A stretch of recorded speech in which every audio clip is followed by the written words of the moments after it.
Assalamualaikum warahmatullahi wabarakatuh. Perkenalkan, nama saya Fitriana Hisni Latifah dari kelas karyawan semester 5. Di sini saya ingin mereview jurnal tentang model ideal sistem manajemen rantai pasok RG Bisnis Kakao, pendekatan soft system metodologi atau SSM. Jurnal Sosial Ekonomi Pertanian volume 15 nomor 3 November 2022 333 sampai 348. Penulis Rahaditya Dimas Prihadianto, Yulis Haryati, Indah Ibanah, Kamil Muhtadi, Sony Suwasono, dan Joko Sumarno. Reviewer Fitriana Hisni Latifah, tanggal 3 November 2023, ISSN 1978 sampai 5437 print, 2356 sampai 2382 online. Latar belakang, manajemen sistem rantai pasok adalah cabang manajemen yang menghubungkan kegiatan pemasok, pabrik, penyedia logistik, dan konsumen. Di dalamnya juga terdapat serangkaian kegiatan, mulai dari perencanaan, pengelolaan, hingga aktivasi produk. Keberhasilan suatu perusahaan dalam melaksanakan misinya tidak terlepas dari peran strategik para pemasok yang bekerja sama dengan perusahaan tersebut. Setiap perusahaan baik yang bergerak dalam bidang jasa perdagangan, transportasi, jasa perhotelan, ataupun dalam bidang manufaktur, konstruksi, dan lain-lain akan selalu membutuhkan pasokan atau input dari luar perusahaan. Ragam dan jumlah barang dan jasa yang dipasok bergantung pada jenis dan ukuran perusahaan. Perusahaan industri manufaktur berukuran besar misalnya membutuhkan pasokan bahan baku, suku cadang, bahan pembantu, peralatan kerja atau tools, bahkan perlengkapan produksi atau production equipment dalam jumlah besar secara teratur. Seiring dengan meningkatnya persaingan bisnis dan kompleksitas pasar global, manajemen rantai pasok menjadi semakin penting sebagai faktor kunci dalam menjamin keberhasilan dan keberlanjutan bisnis. Namun, mengelola rantai pasokan bukanlah tugas yang mudah.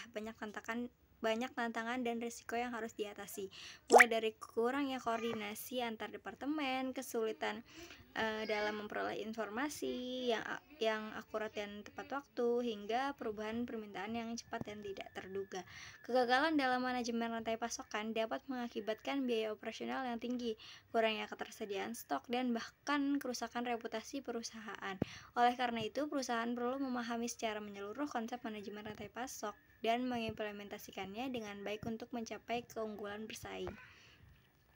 Tujuan penelitian ini adalah untuk merancang sinergi kelembagaan dalam rantai pasok RG bisnis. Metode penelitian yang digunakan dalam penelitian tersebut yaitu metode deskriptif dan analitik. Data yang digunakan adalah data primer dan data sekunder. Penelitian dilaksanakan di Desa Jambewangi pada bulan September 2022 hingga November 2022. Pengumpulan data dilakukan melalui wawancara dengan menggunakan kuesioner guna mengungkap rantai pasok yang saat ini ada. Data dikumpulkan dari 60 petani kakao, mencakup data pengadaan sarana produksi kakao, pengolahan biji kakao, akses lembaga keuangan, keterlibatan stakeholder, pemilihan pembeli, harga jual, penentuan harga jual, alasan pemilihan lembaga pemasaran.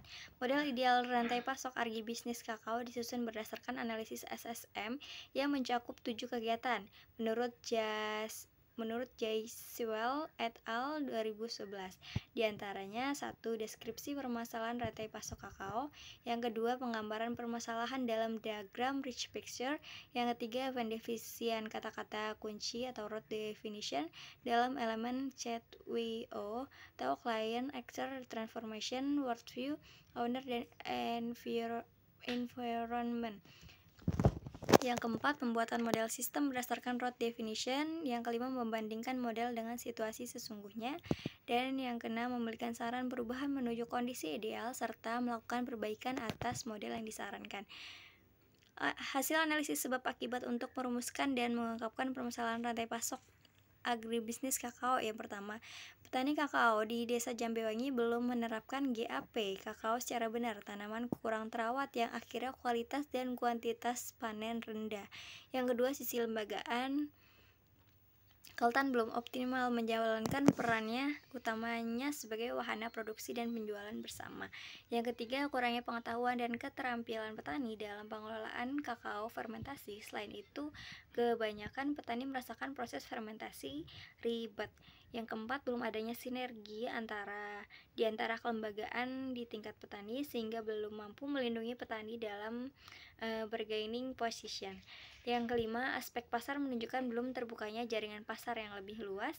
Yang keenam, rendahnya keterlibatan stakeholder dalam pengembangan kakao di Desa Jambewangi. Hasil penelitian. Situasi permasalahan dalam perkakaoan Jambewangi ini disajikan dalam bentuk rich picture pada gambar 1. Membangun road definition relevan sistem pemerintahan Desa Jambewangi melalui Keultan, BUMDes dan Gapoktan atau O bersepakat bersaing melakukan kerjasama dan koordinasi bersama dalam sebuah rangkaian rantai pasok.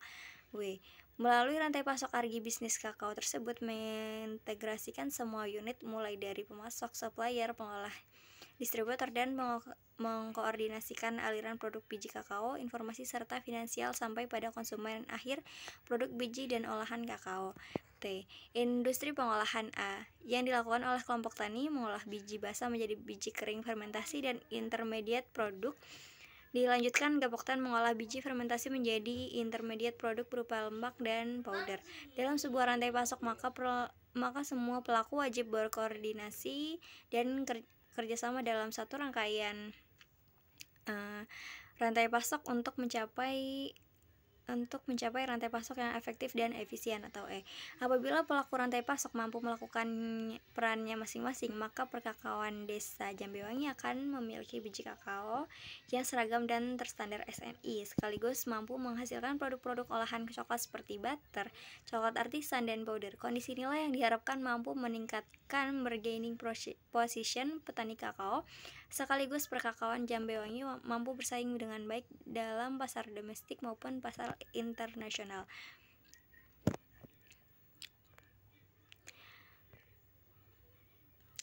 Pada tahap inbound logistik, pihak yang terlibat adalah petani kakao yang berada di kawasan Jambewangi.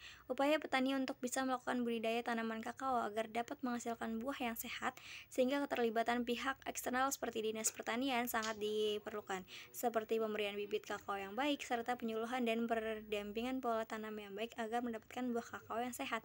Pada tahap berikutnya ialah inbound manufacturing proses atau raw material berupa biji basah, serta dilakukan polling di tahap kelompok tani. Pada tahap ini terjadi transaksi yang digambarkan dalam bentuk panah biasa, di mana panah maju mewakili arus produk dan panah mundur merupakan arus uang hasil transaksi biji basah dari petani ke Keultan.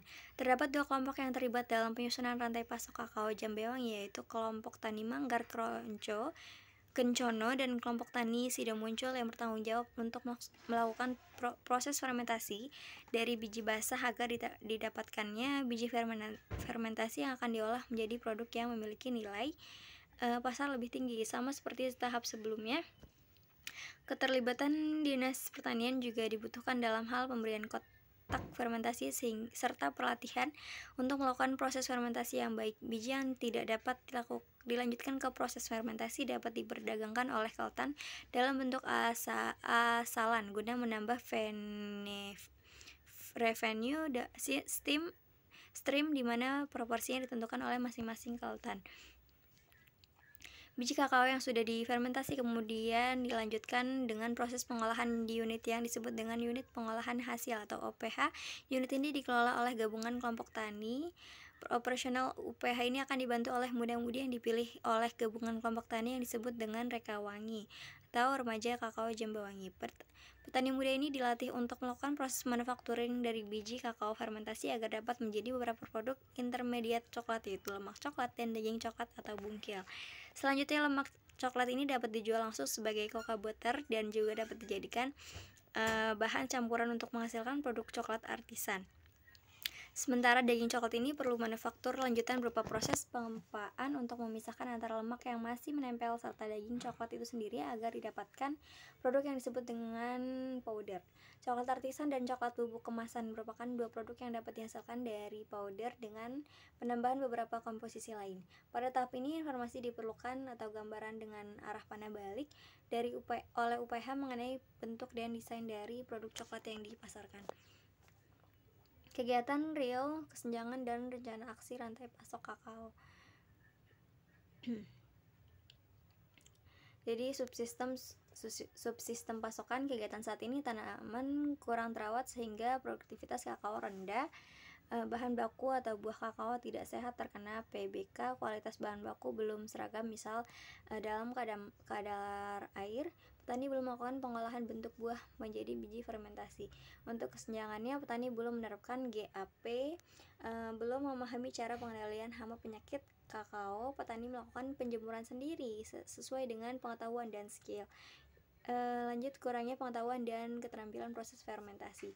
Rencana aksinya yang akan dilakukan oleh peneliti yaitu revitalisasi tanaman kakao petani secara benar, kontrol secara serempak penerapan GAP kakao di tingkat petani, pelatihan wakil kelompok tani untuk pengelolaan primer sekunder on-site sehingga selanjutnya bisa mengoperasionalkan peralatan milik desa. Dalam pembahasan perbandingan model konseptual atau ideal dalam kondisi real memfokuskan pada 5 subsistem diantaranya 1 subsistem pasokan, 2 subsistem pengelolaan, 3 subsistem kelembagaan, dan 4 subsistem pemasaran serta subsistem pengelolaan dan koordinasi.